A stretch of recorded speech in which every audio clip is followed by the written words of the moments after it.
Undercover boss orders breakfast freezes when he hears why tips don't help. Under the scorching early summer noon sun, the quiet streets of suburban Charlotte stretched out like a golden carpet, no car horns, no hurried sounds. The clock struck exactly 12:03.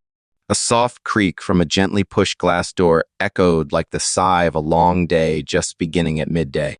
Michael Foster, 50 years old, a man with a calm face, the lines at the corners of his eyes, shaped not just by age, but by honest laughter and sleepless nights over seemingly small decisions, stepped into a small branch of the coffee chain he founded Foster's Coffee House. This location, Foster's Corner Cafe, was known as a haven in everyday life, warm atmosphere, the scent of baked goods mingled with freshly roasted coffee and the quiet clinking of spoons against cups. Michael wasn't unfamiliar with the place. He had once sat here at the grand opening, once arranged flowers in the small vase by the window, once shook hands with the first manager with a smile full of trust. But today he returned as a stranger, a gray cotton shirt, faded jeans, hair tied back neatly, no flashy watch, no driver, just the quiet steps of any other guest. He chose a seat by the window where sunlight filtered through white linen curtains, painting soft patterns on the table. A perfect spot for sipping a latte and browsing the midday paper. But before he could pull out the chair, a voice, sharp like scissors, slicing paper, rang behind him. "That seat's for regulars. You can't sit there." Michael turned. The woman in front of him, mid-30s in proper Foster's uniform, a small name tag pinned on the left, Chloe Grant, shift manager. Hair pulled back, tight posture, upright hand on hip. Her polite smile couldn't hide the deliberate firmness. Michael tilted his head slightly, saying nothing. But Chloe continued, her voice steady, as if reading from an employee handbook. "We reserve this area for frequent customers during peak hours. If you need a seat, try near the restroom." It wasn't a direct insult, but each word landed like small stones piling up into a silent wall separating those who belong here and outsiders. A subtle rejection, yet it struck like a quiet slap under the midday sun. The cafe atmosphere seemed to still. A few guests turned pages of their magazines more quickly. Someone looked up, then down again as if to stay uninvolved. From the corner, even the stream of coffee slowed, blending with the lonely keystrokes of a freelancer finishing a final email before a Zoom meeting. Michael stood still. He wasn't angry. He didn't speak right away. He observed. He looked into Chloe's eyes, eyes that didn't hold contempt, but had become too used to judging based on appearance and gut feeling. And he realized the values he had printed in the employee handbook: respect every customer, no bias, had likely faded amid long shifts, understaffed hours, or the kind of management that believed only regulars were worthy of a first smile greeting. And so instead of arguing, he nodded. Just a quiet nod, then turned to choose another table away from the sunlight near the kitchen where the AC hum masked customer chatter. But only seconds later, something clearly shifted. Not from Michael, but in the cafe's air itself. A fragile silence rippled outward. No one spoke, but glances began to sneak toward the graying man who had just been turned away. Not because they knew who he was, but because the way he accepted that division, calm but not defeated, made people sense something wasn't right. Michael sat down. The light no longer reached him, but his eyes still shone. He didn't need cameras, didn't need a crew following him. Today, he wasn't here to teach anyone a lesson. He was here to listen, to understand what had fallen away from the philosophy Foster's once took pride in. And he already heard it in the very first sentence: that seat's not for you. Beneath the warm glow of the overhead lights, Michael Foster sat quietly as if waiting for something. Not a meal, but the truth. The water glass before him remained untouched. Condensation gathered like a thin mist across its surface. No one paid attention to him. No one knew that the seemingly ordinary man seated there had once built the entire Foster's Coffee House chain, a brand that once declared a morning cup of coffee is a human right. He had barely been seated for a minute when Chloe, the shift manager, returned. Her footsteps weren't loud, but loud enough to draw attention. Her voice colder now, her smile gone. "I already told you. This isn't a place for people like you. The last two words dropped gently, but as sharp as a shard of glass in a hot cup of coffee. People like you. A phrase with no clear label, no clear definition, but everyone knew what it meant. The type who dresses plainly. The type who doesn't order through the app. The unfamiliar face. The type who doesn't fit the vibe. The kind that just doesn't belong in soft lighting and acoustic background music. Michael didn't respond. He simply lifted his head slightly, his gaze rising slowly to meet Chloe's. Not angry, not sarcastic, but in that look was a stillness that made people uneasy, like the surface of a lake undisturbed yet bottomless. That moment lasted less than 3 seconds, but it was enough to make Chloe instinctively step back half a step, though she didn't even realize she had done so. A couple sitting behind Michael began watching. The husband tilted his head slightly. The wife placed her espresso cup back onto its saucer, her gaze unsettled. Elsewhere, a young man typing on his laptop stopped mid-sentence. A waitress paused mid-pour at a nearby table. No one spoke, but the atmosphere had shifted, as if the entire room was being compressed and was waiting to explode. Chloe swallowed hard. She could continue. She could assert control. She could add one more line to wrap up the situation. But for some reason, that calm gaze had stripped away her advantage. It wasn't the look of someone powerless. It was the look of someone waiting for her to realize something on her own. Michael remained still, his expression unchanged. No furrowed brows. Not a single word. But inside, things were moving. Every word Chloe had spoken, every cautious glance around the cafe, every indifferent turn of a back, he recorded them all like a scene in slow motion. He didn't need anything more to understand this wasn't just a manager overstepping her role. This was culture. A quiet kind of culture never written down, but accepted through habit. It allowed people to judge others by appearance. It excused nods only for familiar faces and side eyes for strangers. It turned a cafe once created to welcome everyone into a place where the founder himself could be cast out without anyone realizing it. And the worst part was that even the staff no longer saw it as wrong. Michael understood. His silence wasn't surrender. It was a warning. It was the moment before the storm when the sky hasn't thundered yet, but the wind has already shifted. And Chloe, though unaware of what she had just awakened, began to feel something different in the air. She turned and walked away, leaving behind a thick emptiness where a man sat, his hand resting gently on the menu, eyes distant as though reclaiming a forgotten memory within the very cafe he once built. Under the pale yellow glow of the ceiling pendant, Foster's coffee house seemed to carry on the rhythm of an ordinary noon. But the atmosphere now was like the surface of water before rain, unusually quiet, filled with invisible tension. From behind the bar, a young man stepped out. Hair slicked back, apron, still crisp eyes, unmistakably irritated. His name was Brad, one of the baristas newly hired on the afternoon shift barely 2 weeks in. But his walk, his tone bore none of the humility of someone new. Brad approached Michael's table. His sneakers hit the floor with deliberate, firm steps. One hand held a tray, the other hung loose, with an index finger twitching as if preparing to draw a line. "We don't serve people like you."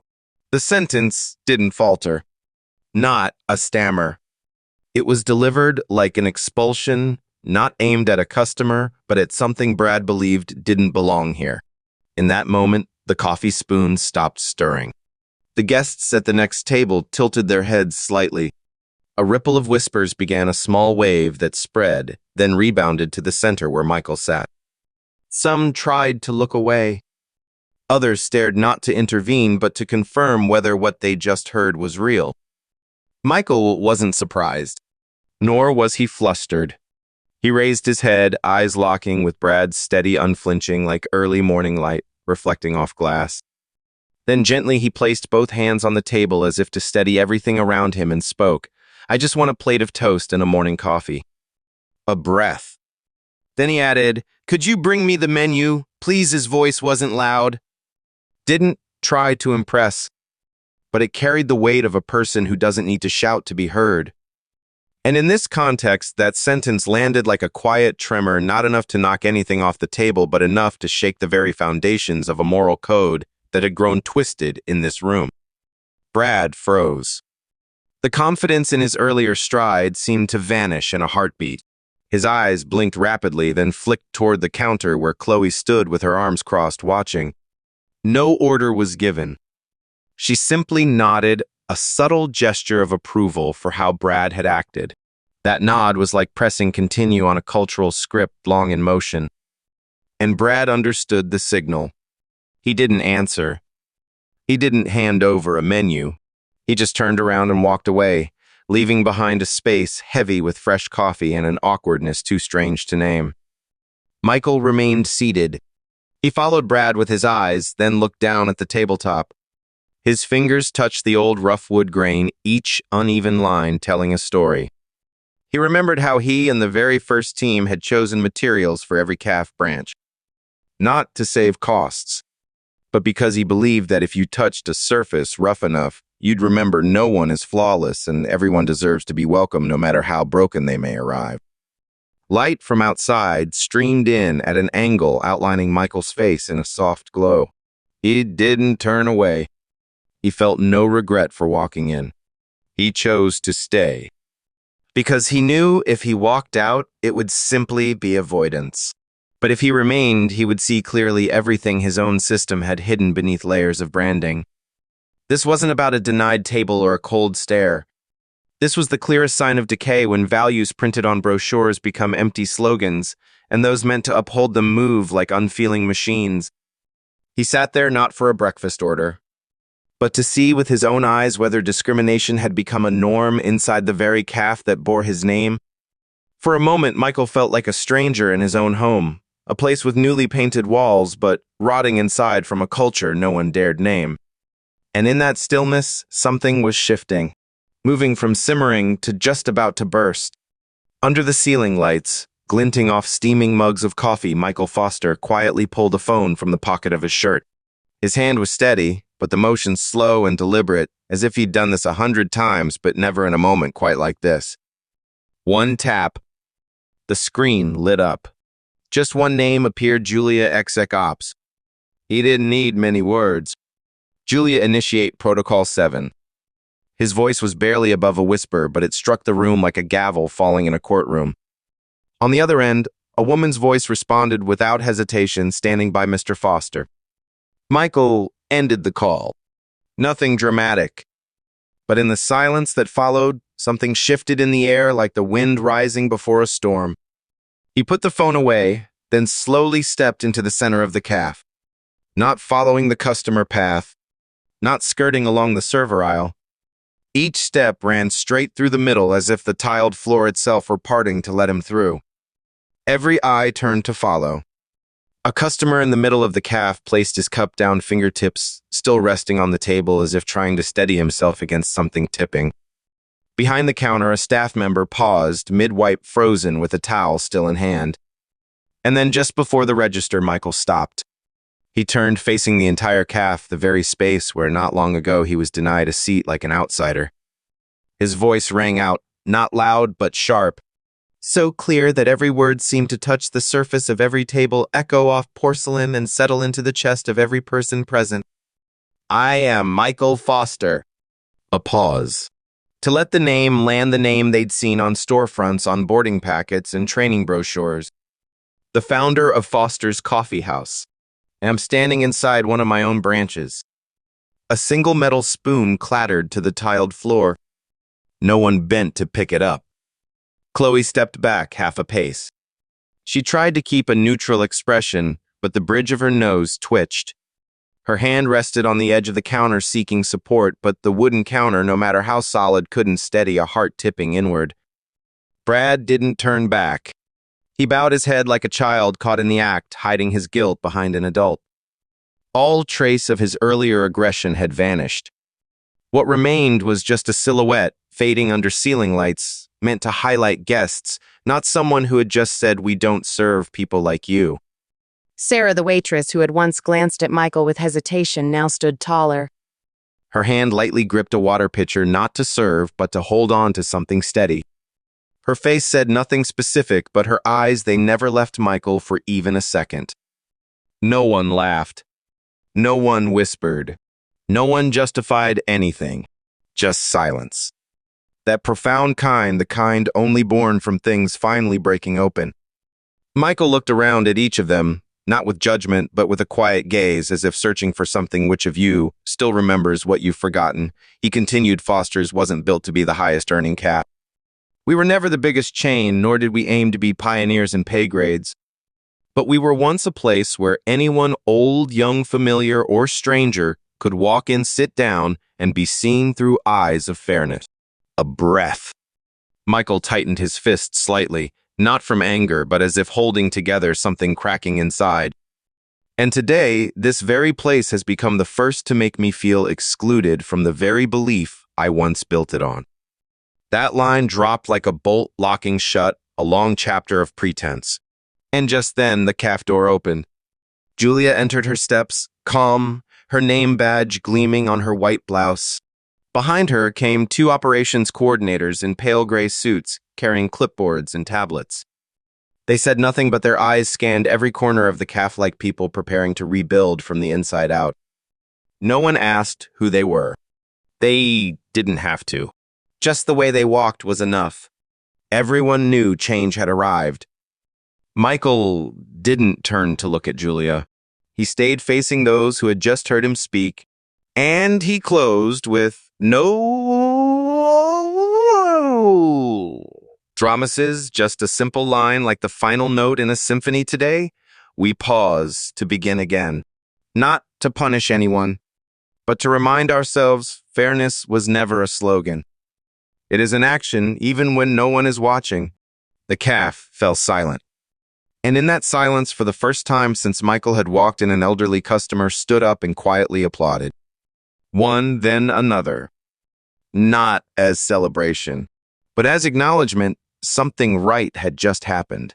And they had witnessed it. From the hidden space behind the bar, a slight movement changed the rhythm of the stillness. Sarah, the one waitress who hadn't been pulled into the spiral of indifference, gently set down her water pitcher. She reached into her apron pocket and pulled out a name tag, square plastic, its edges worn. Her hand trembled, but her gaze never left Michael. She stepped out of position, one step, then another. Each footstep echoed across the tile, not because of the sound, but because of the weight of conscience it carried. She walked directly to the center of the cafe, stood before Michael, no bowing, no circling words. Just honest presence. Like someone cleaning up a table she didn't tip over, but understanding that if no one starts, everything will stay broken forever. Sir, her voice cracked. "I'm sorry." She looked up. Her eyes bright glassy, but not from weakness, rather from having just done the most right thing in her life. "I saw everything and did nothing. Because I was afraid of losing my job. Because I wasn't sure I'd be believed. But Foster's didn't teach me to stay silent." Michael looked at her, his eyes no longer cold. He nodded gently, a nod that tore away the divide between generations, between employer and employee. And then he turned toward Julia, signaling with a slight tilt of his head. Julia understood. She opened her tablet, tapped a swift series of commands. An internal announcement was sent instantly across the entire system. Michael didn't say more. He stepped towards Sarah, and in a voice barely above a whisper, "You didn't just keep your job, you preserved the soul of Foster's."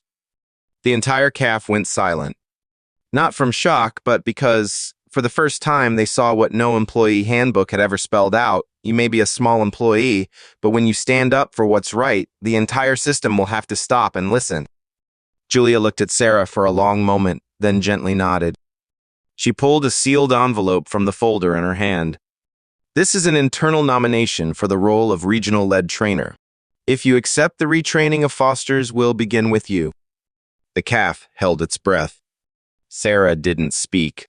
She simply reached out to receive the envelope, both hands trembling as they gripped it tightly.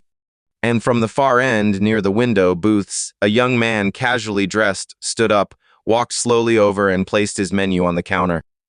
He turned to Michael. "Thank you." Not just for today, but for reminding us kindness doesn't require permission. Michael nodded. Then he no longer stood at the center of the cafe.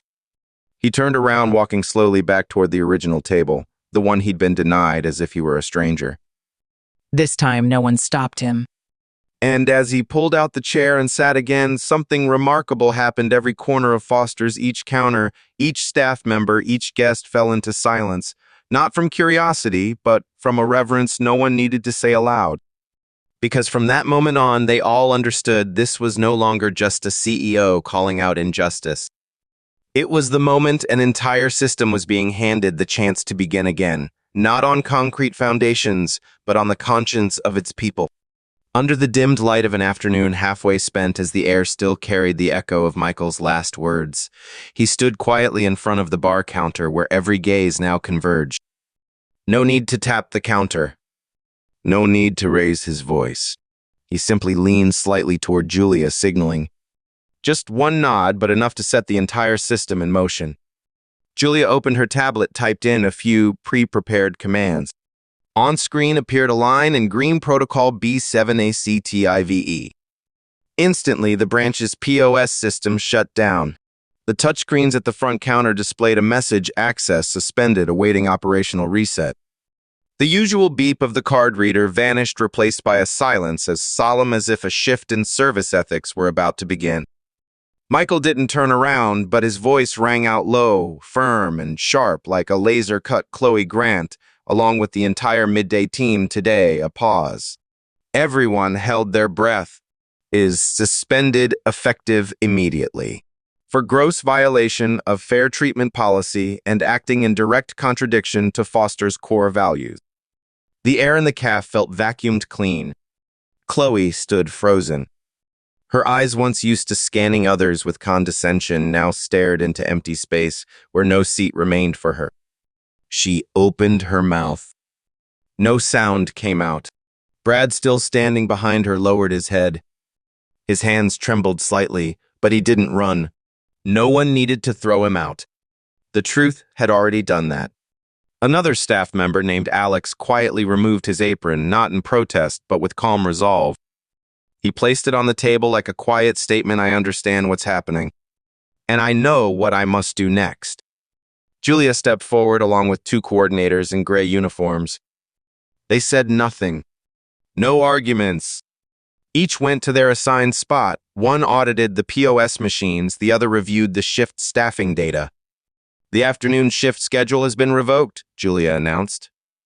All internal access has been suspended. All authority within the system is temporarily transferred to the executive office. Michael remained still. He didn't need a facial expression to assert decisiveness. Only his eyes scanning every corner, every person, as if rewriting the boundaries of Foster's with nothing but silence. This branch will temporarily close for 24 hours. A simple sentence.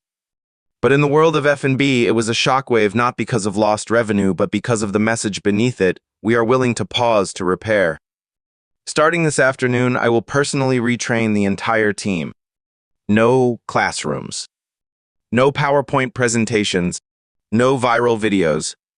Just the founder rolling up his sleeves, standing in the middle of the cafe, bringing culture back to where it began, the first morning coffees with a genuine smile and a real good morning. The customers in the cafe sat in silence. No one took out their phones to record. No one made a scene. Because what they witnessed wasn't a drama to go viral, it was the right thing being done quietly yet with certainty. At table 4, an elderly man nodded, whispering, "Finally, someone had the courage to do this." At table 7, a young mother pulled her child closer, pointed to Michael, and said, "Remember this. Never stay silent when you see something wrong." Michael didn't respond. He just turned to look at Julia. She nodded once more. "We will rebuild everything starting with attitude, not skills." Right at that moment, a new employee, a young girl named Maribel, timidly approached. In her hand was a stack of menus she hadn't had the chance to hand out that morning. Her voice trembled but stayed firm. "If you need someone to relearn from scratch, I'd like to stay." Michael didn't say anything. He simply smiled and nodded, his first smile in over an hour. not out of forgiveness, but because he saw a new seed fall onto freshly tilled soil. Then he returned to the old table, the one he was once denied, pulled the chair out and sat down. No one stopped him this time. On the tabletop, the afternoon light shone through the window, casting a soft golden stripe across the wood like the first light after a storm. No banners. No press releases. Just concrete actions decisive and timely to remind everyone of the simplest promise every brand once made to its customers: we serve people. Just as Michael sat down in the exact seat where he'd been refused earlier that day, Julia stepped forward and gently placed a thin envelope on the wooden table. Detailed internal report from the past 3 months, she said, not loudly but clearly. Michael didn't open the envelope right away. He placed his hand on top of it, as if feeling its weight and what was inside. A deep breath. Then he nodded.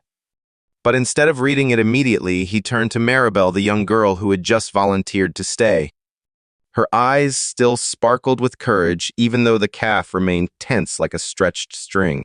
"What's your full name?" he asked. Maribel Rise, she answered, still clutching the stack of menus tightly in both hands. Michael signaled to Julia.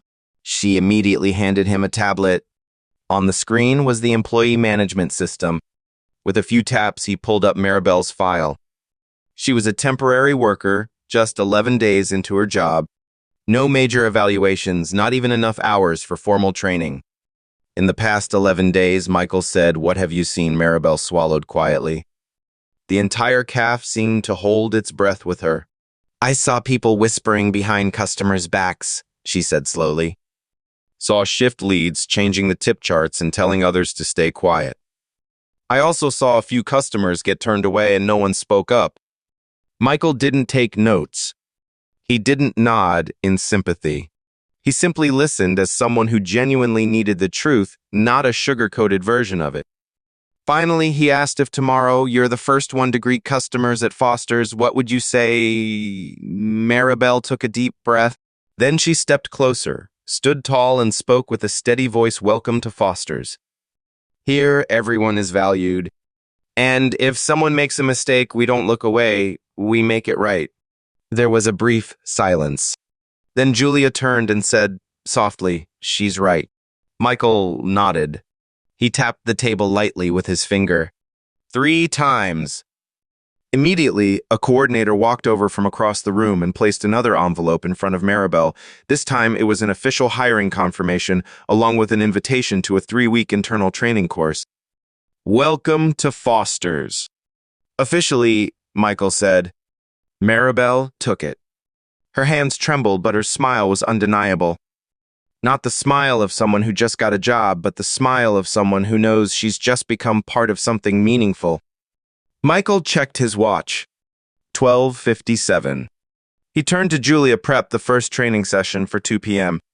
I want every piece of data tip distribution, service behavior, and customer feedback from the last 90 days presented live." Julia nodded, then signaled the HR team to retreat to the temporary meeting room set up behind the kitchen. Michael sat for another minute. No one dared disturb him. He looked around. Guests were starting to talk again. But the atmosphere had changed. This wasn't just a calf running on autopilot anymore. It was Foster's waking up one breath at a time, with trust being restored.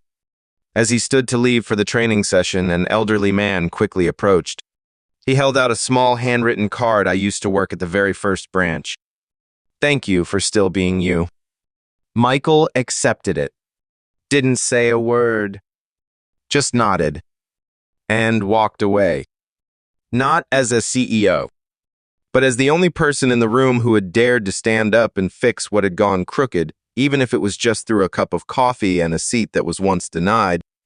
Under the fading afternoon light streaming through the glass, Michael Foster stood silently at the threshold of Foster's Coffee House, the place that once bore his name and now had just been reawakened from a misaligned slumber. His right hand rested gently on the glass door handle, but he didn't push it yet.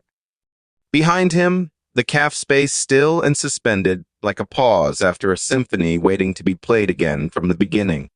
He turned around. His eyes scanned every table, every face still frozen in emotion. Then he spoke. No microphone. No stage. Just the presence of someone who no longer needed to prove his power. Foster's wasn't built to become the biggest coffee chain. He paused. His voice wasn't loud, but each word landed like stones laying a new foundation. But to be the smallest place that still keeps its soul. Some guests looked up. A few staff, even the newly hired ones, blinked rapidly as if it were the first time they'd heard a founder speak, not about quarterly goals, but about humanity. Fairness isn't a slogan on the wall. It's the way we treat the quietest customer at the humblest table on a day nobody else notices. No one clapped, because they all knew true respect doesn't need noise. Michael gave a subtle nod. No unnecessary movement. Then he pushed the door open. Glass swung wide. Sunlight spilled in like a greeting. A breeze brushed past the hem of his shirt. No cameras. No media crew. Just him alone walking out in silence as if he had come only to do what was right. And now, having done it, he left. And then a round of applause. Not loud, not in unison, but sincere. From a table in the back where a woman sat sipping coffee alone. Then two others near the window. A young man in a delivery uniform. A father with his small child.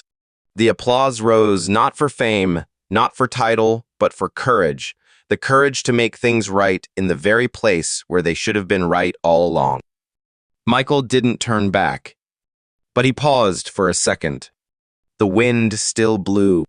His hand tightened around the worn leather strap of his old bag, the one he always carried when scouting new cafes. Not because it was convenient, but because it reminded him Foster's began with a single store where he once pulled every espresso shot himself. Now he knew if today hadn't happened, if he hadn't been denied at table number 3, he might have forgotten what truly makes Foster's Foster's. In a world where tips are often the last lifeline for low-income staff, the most dangerous thing is not a customer who leaves nothing but a system that decides who deserves a share and who doesn't. And when that system is manipulated by those wearing the title of manager but who have lost the heart of service, every policy becomes an empty shell. A good CEO is not someone who sits in a boardroom watching numbers rise. It's someone willing to leave the office, step into the caf, right where trust is most tested. And among all the numbers, Pice reports fairness doesn't live in Excel. It lives in how you look at a person and choose to treat them as someone worthy. A brand can be built with marketing, a beautiful logo, a solid growth strategy. But it only lives on if it has a heart. And today, Michael Foster didn't just find that heart again, he taught others how to keep it beating in the right rhythm.